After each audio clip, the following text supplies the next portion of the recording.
méditation de l'Avent.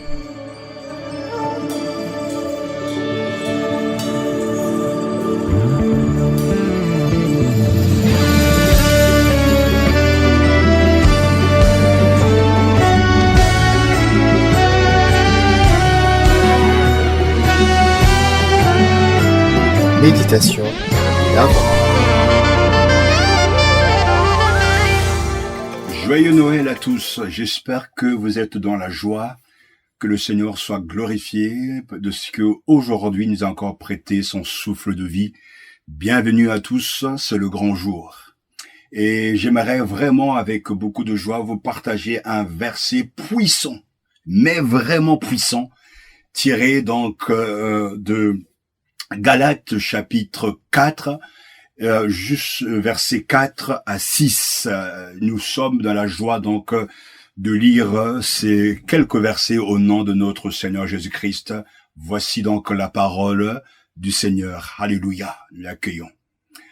Mais lorsque les temps furent accomplis, Dieu a envoyé son Fils, né d'une femme, né sous la loi, afin de racheter ceux qui étaient sous la loi pour que nous recevions l'adoption. Et parce que vous êtes des fils, Dieu a envoyé dans nos cœurs l'esprit de son Fils qui crie « Abba, Père ». Alléluia. Prions le Seigneur. Père, merci.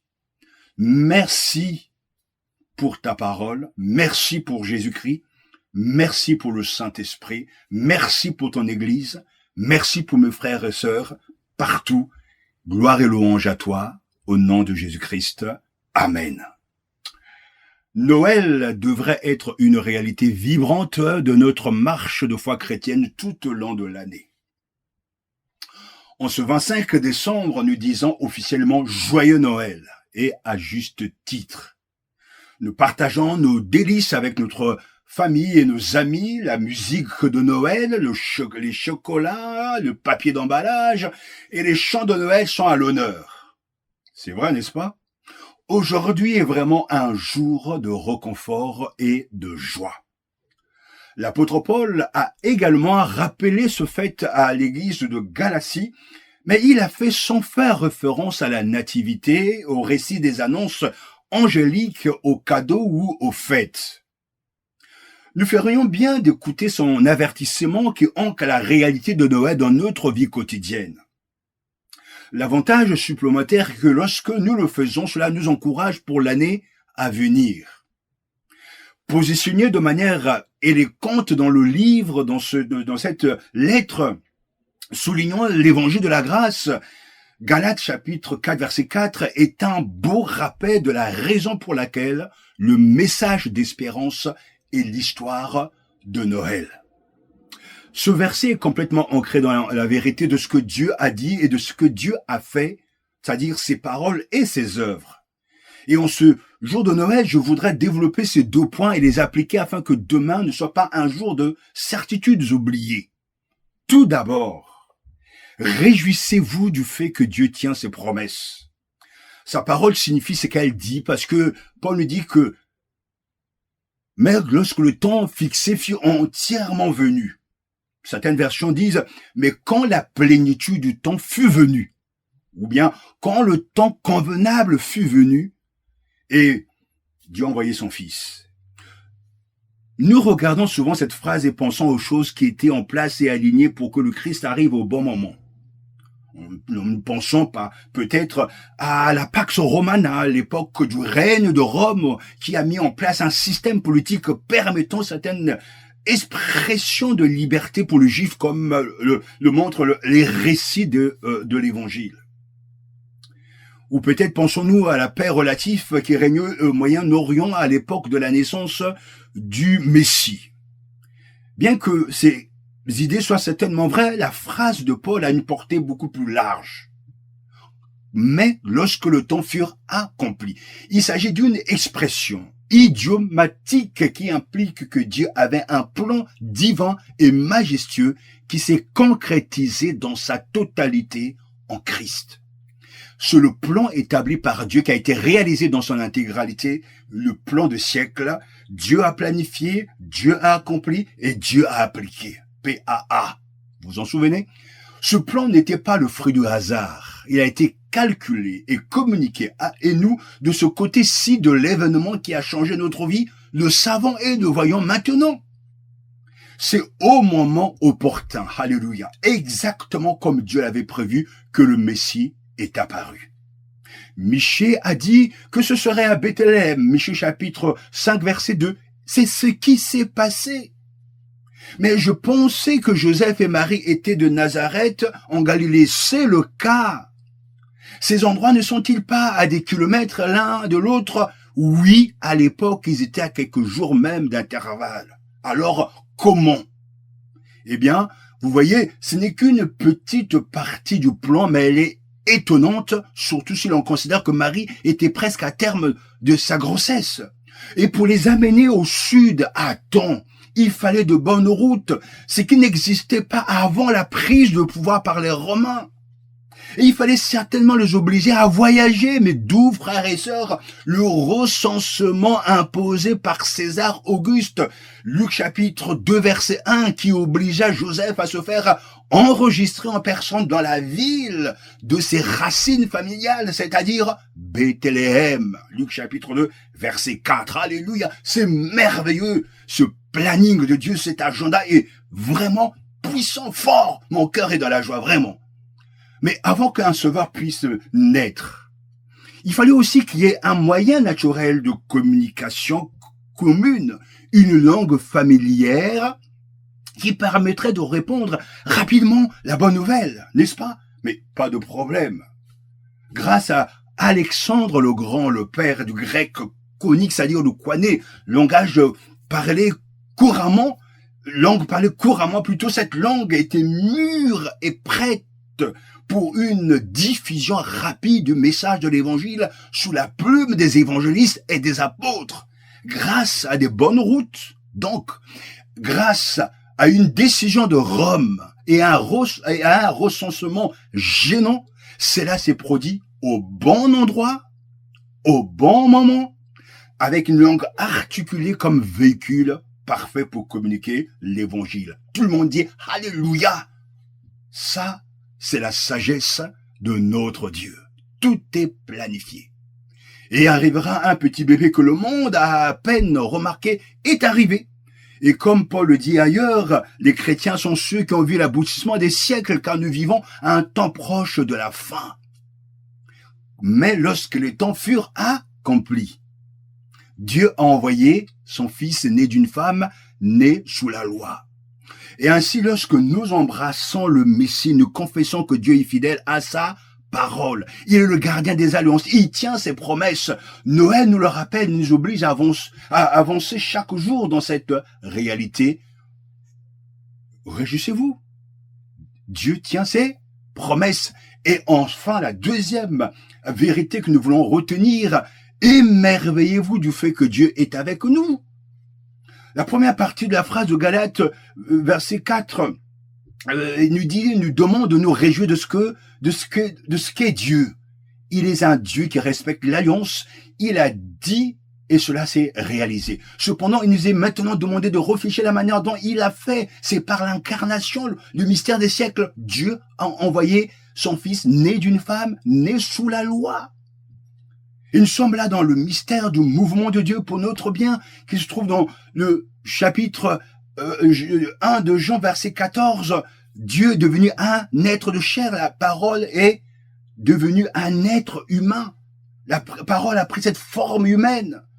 Il a pris la nature même du serviteur étant fait à la ressemblance de l'homme. Philippiens chapitre 2, il a été appelé Emmanuel, ce qui signifie Dieu avec nous. Dieu a envoyé son Fils, né d'une femme et né sous la loi. Dieu lui-même, dans le Christ, enfant, s'est abaissé à marcher dans notre gâchis afin de nous tirer vers le haut et de nous en sortir. Tout s'est passé en un instant, mais quel instant magnifique. En réalité, c'est quelque chose de spectaculaire. C'est-à-dire, Dieu est devenu un homme.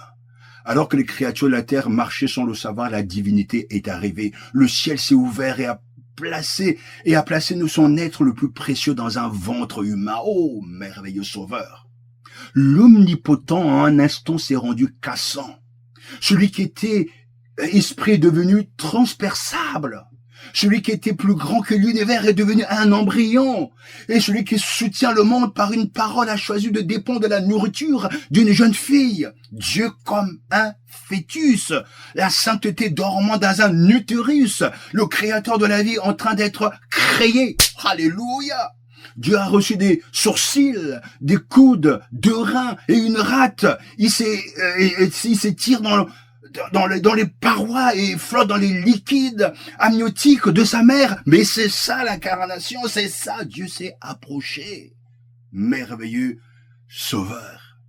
Il n'est pas venu comme un éclair de lumière ou comme un concurrent inaccessible, mais comme quelqu'un dont les premiers cris ont été entendus par une paysanne et un charpentier endormi. Les mains qui l'ont tenu pour la première fois n'étaient pas manucurées, mais cailleuses et sales. Pas de soie, pas d'ivoire, pas de fête, pas de battage médiatique. Sans les bergers, il n'aurait pas eu de réception. Et sans un groupe d'observateurs d'étoiles, c'est-à-dire les mages, il n'aurait pas eu de cadeau. Les anges ont regardé Marie changer la couche de Dieu. Oh là là! L'univers regardait avec émerveillement le Tout-Puissant apprendre à marcher. Les enfants ont joué avec lui dans la rue. Et le chef de la synagogue de Nazareth ne peut même pas penser que ce petit-là est Dieu. Et c'est son Seigneur. Pendant 33 ans, il a ressenti tout ce que vous et moi avons ressenti. Il s'est senti faible. Dieu, quand le temps est accompli, Dieu a envoyé, alléluia, son fils né d'une femme. Oui, c'est pour ça que je dis, mais pendant 33 ans, il a ressenti tout ce que vous et moi avons ressenti. Il se sentit faible. Il était fatigué, notre Seigneur. Il avait peur de l'échec. Il était sensible. Il avait aussi des rhumes. Lui aussi, il avait des odeurs corporelles. Il se sentait blessé. Il avait les pieds fatigués. Il avait mal à la tête. C'est ça l'incarnation.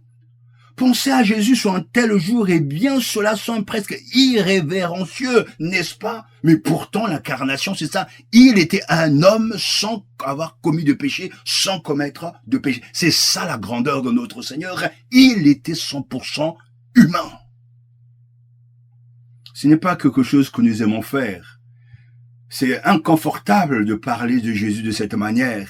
Il est beaucoup plus facile de garder l'humanité en dehors de l'incarnation, de nettoyer le fumier autour de la crèche, essuyer la sueur de ses yeux, prétendre qu'il n'a jamais ronflé, qu'il ne s'est jamais mouché, qu'il ne s'est jamais frappé le pouce avec un marteau. Non, c'est plus facile à digérer lorsqu'on ne pense pas à ces choses. Mais il y a quelque chose dans le fait de garder le divin qui le rend distant, emballé, prévisible. Non, ne le faites jamais, frères et sœurs, ne le faites jamais. Pour l'amour du ciel, pour l'amour de Dieu, ne le faites pas. Laissez-le être aussi humain qu'il a l'intention de l'être.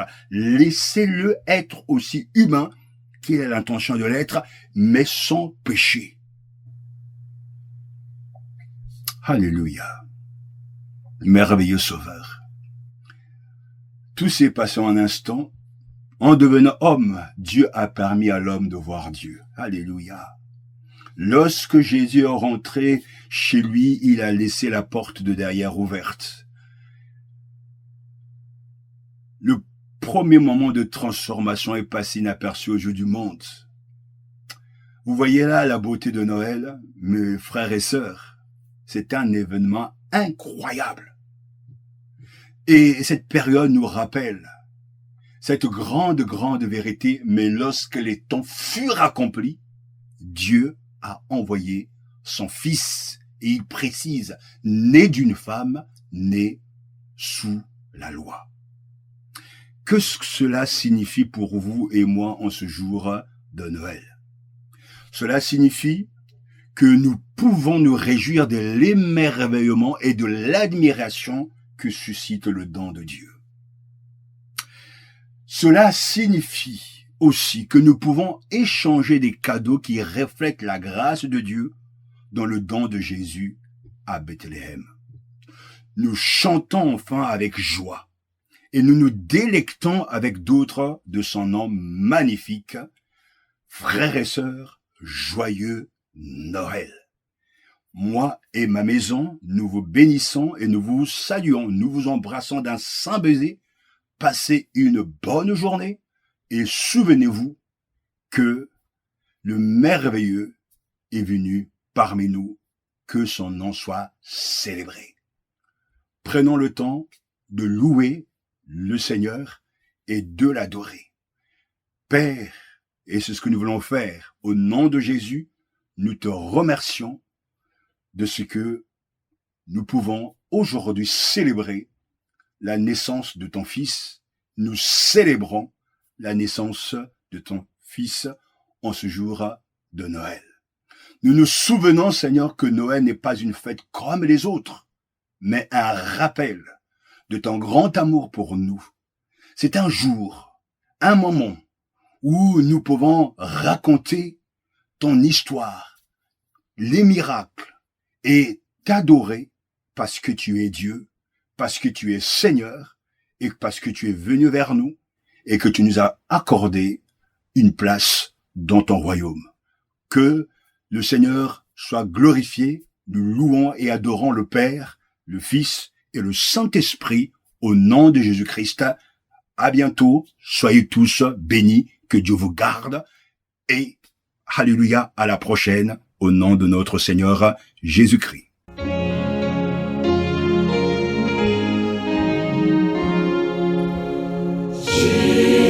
Jesus, precious